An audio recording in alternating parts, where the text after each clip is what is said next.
Hello guys, and welcome back to the channel, where today guys, I'll be showing you how to log out of Nike application. So guys, the first thing that you of course need to do is go to the Google Play Store or the App Store and download the Nike application.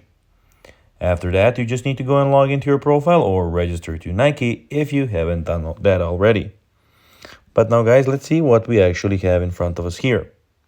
So as you can see in the, of course, top right corner, we can check out that we have, of course, the search bar.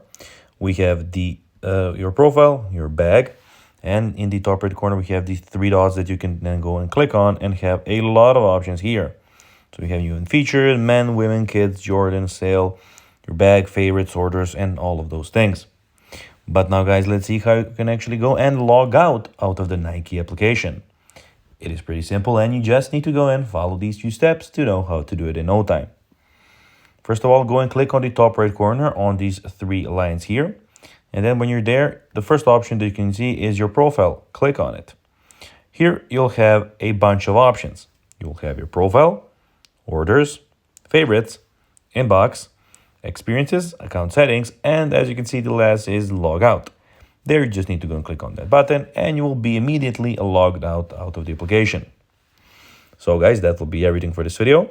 I hope that you found this video informative and entertaining, guys. If you did, don't forget to like this video, share it, subscribe to the channel, and put the notifications on, as guys, this really helps us grow our channel. So if you have a few seconds, it will be pretty cool if you could do this for us. So guys, as I told you, I hope you enjoyed the video, and I'll be seeing you in the next one. Until then, as always, bye guys.